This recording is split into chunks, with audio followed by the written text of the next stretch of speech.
Welcome to Mishna, Masechet Hashanah Perek Dal, Mishnah Tet, last Mishnah of the Masechet, and we're finally going to discuss the order of Tikiat Shofar. Right? What do we have to blow?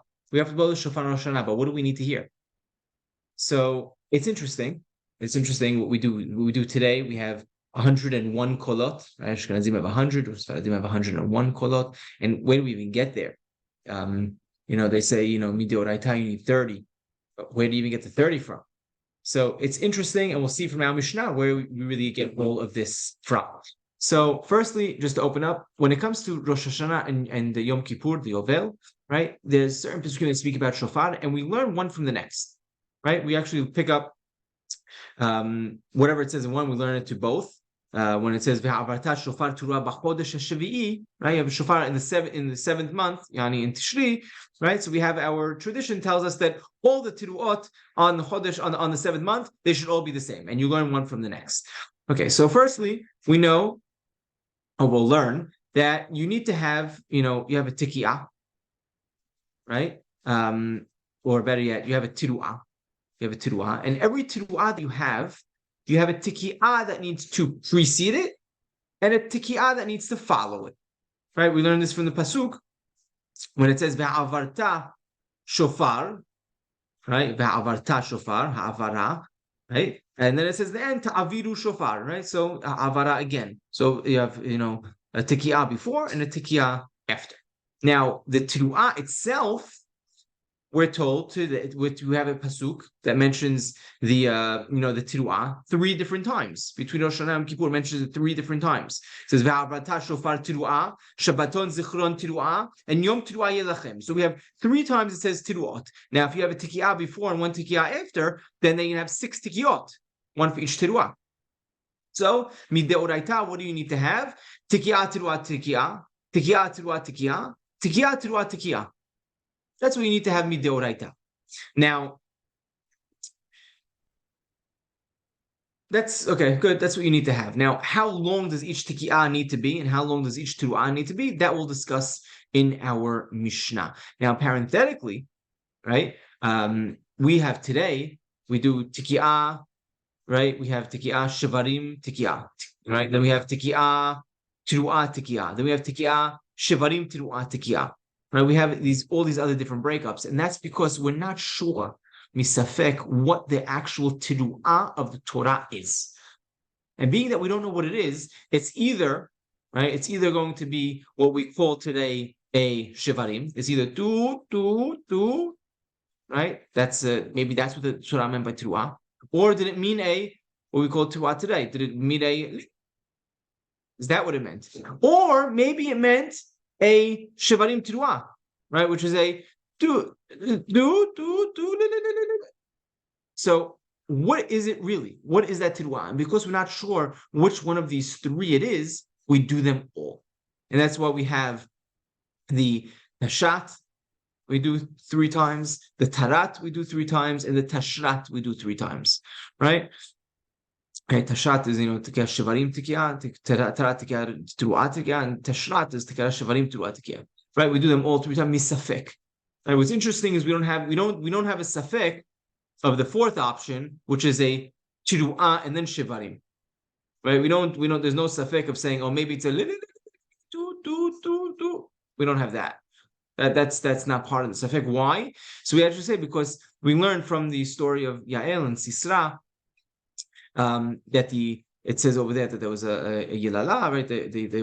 She was crying, right? V'te'aviv, right? Te'abev, v'tziyavava. So over there, it's a cry. Now, what's a cry? A cry could either be like a or it could be like more the tzruah, or it could be one leads into the next. So that's really the way it sounds. But you'll never have the opposite. You'll never have a it doesn't progress that way, a cry. So that's why we don't have that last one. Okay, now our Mishnah. Seder Tikiot. Right, so by the way, that's how you get to the 30. Right? It's like 27, but if you count Shavarim and Teruah, the last one has 2 separate ones, that's how you get to the 30, right? 9, and the last one being 12. Right, that's how you get to 30. Now, if you do that, multiple times, we do that 3 times, once before the Amidah, We do it in another, once in another, in the Lachash, another time, another set in the Hazara. So 30, 30, 30, that's 90. Plus we have another 10 in the middle of the Kaddish, plus the Teruah Gidul at the end, as we get to our 101. But Midoraita, really all you need is 9, but because it's Safek, we're not sure which 9 falls out, so we end up doing 30. Said that Tikiyot, what's the order of Tikiyot? Shalosh is Shalosh Shalosh, right? 3 of 3 each. Shiur Tikiyah, Kadesh Shalosh Teruot. The Shiur of the Tikiyah, right? Meaning of all the Tikiyot, that's the way Hanabam explains it. Kadesh Shalosh Teruot equals 3 Teruot. So the 6 Tikiyot equal to 3 Teruot. How long is a Tikiyah? Tikiyah is half, according to Hanabam. He's different than most Rishonim. According to Hanabam, the size of it, the Tikiyah is 3 is basically half the length of a Teruah. 6 to 3, right? It's the half. And what's a Teruah? Shiur Teruah, Kadesh Shalosh Yevavot of Shalosh Yevavot. Right? So if the Teruah itself is 2, so the Tikiyah should be half of those 3 together. The Tikiyah should be, it's pretty short according to Rambam. It should be 2, right? It should be a short Tikiyah. We have a longer today. We put like Shulchan Aruch, which is a little longer, not like Rambam. Takab Rishona, let's say they blew the first Tikiyah, meaning let's say you did a umashach b'shinei kishtayim, right? And you ended up elongating it, the second one, like 2. Meaning what? You did like a Tikiyah shivari, let's say you did a Tikiyah Teruah Tikiyah, right? So that last Tikiyah of the first set. And then you open it with another Tikiyah.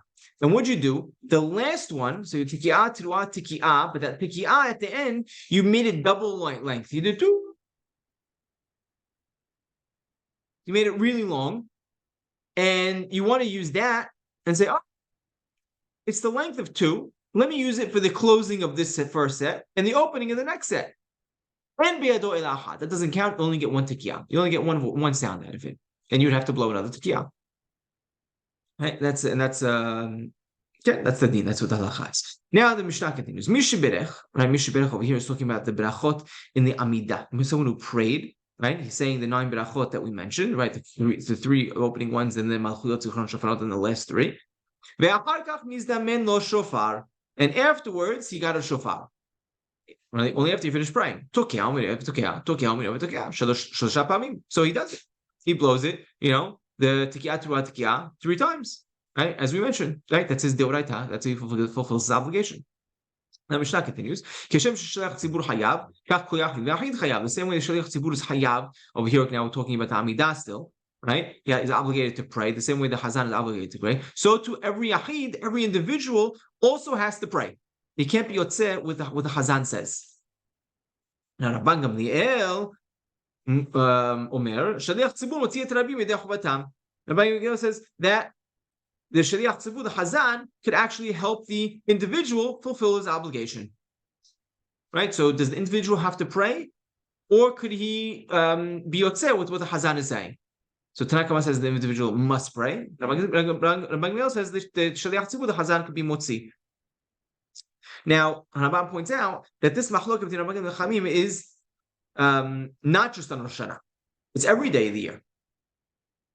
That what? Chamim say that a Shaliach Tzibur, the Hazan, could only be motzi someone who knows, who does not know how to pray. But someone who knows how to pray, it doesn't work. Right? He needs to pray himself. And Rabban Gamliel says that the same way, the Shaliach Tzibur, the Hazan, can be motzi someone who doesn't know how to pray. He can also be motzi someone who knows how to pray. And halacha, right? Halacha is like Rabban Gamliel on Rosh Hashanah and Yom Kippur only. Right, because the length, right, the length of the tefillah on both these days. So even someone who knows how to pray, the Hazan can be motzim. But the rest of the year, right, according to Rambam, it seems like he's supposed to Chachamim that the individual must pray himself, and he cannot rely on the Hazan to be motzim. And that closes Masechet Rosh Hashanah. Chazak u'baruch to everyone, and I hope you could enjoy, take in so much we gleaned from this Masechet, and apply it to your Rosh Hashanah, and have a beautiful, healthy, happy New Year.